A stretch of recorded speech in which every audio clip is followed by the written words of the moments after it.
Mes salutations à vous tous, chers amis du Club 700. Et que la paix de Dieu et sa grâce soient à votre partage. Et pour vos familles, pour vos amis, pour vos nations aussi. Parce que nous savons à quelle période nous sommes aujourd'hui, en ce moment, dans le monde entier.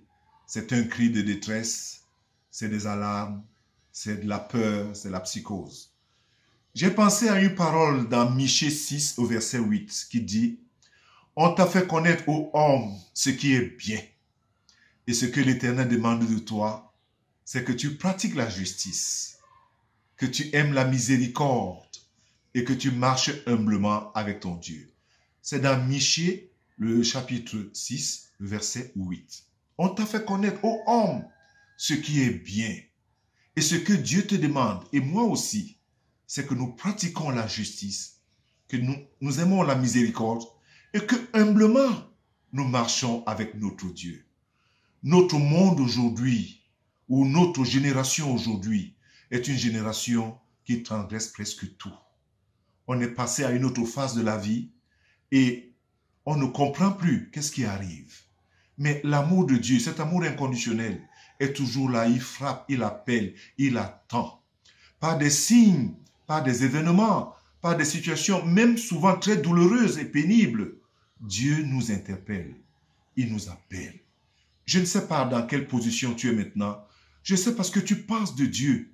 Je ne sais même pas quelle est ta relation avec Dieu en ce moment. Mais il y a quand même quelque chose que nous gardons, surtout moi. C'est toujours lancer cet appel à quiconque, où que vous soyez, de vous réconcilier avec Dieu en son Fils Jésus-Christ. Alors j'aimerais que tu pries avec moi. On t'a fait connaître, ô homme, ce qui est bien, ce que Dieu te demande.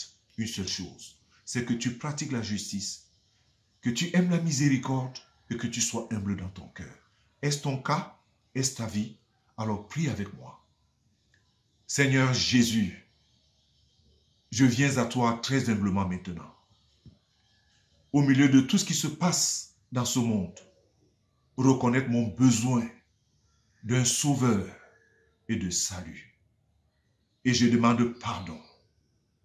Pardon pour ma vie passée, pour mes paroles et mes actes que j'ai posés, pour mon arrogance et mon orgueil. Je t'invite maintenant de prendre possession de mon cœur, de changer ma vie, comme tu as changé la vie de plusieurs personnes. Je veux connaître la paix et la transformation. Merci Jésus. Merci d'écouter ma prière. Amen et Amen. Mais je voulais aussi vous dire une chose, que Dieu vous bénisse déjà. Vous savez, très souvent nous prenons Dieu pour un copain, un camarade. Non, Dieu n'est pas notre camarade. Nous n'avons pas été au lycée, au collège avec lui. Il est souverain. Il a créé le ciel et la terre. Et dans cette souveraineté, il demande qu'on le craigne.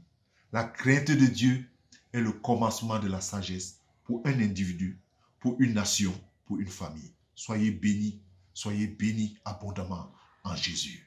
Amen.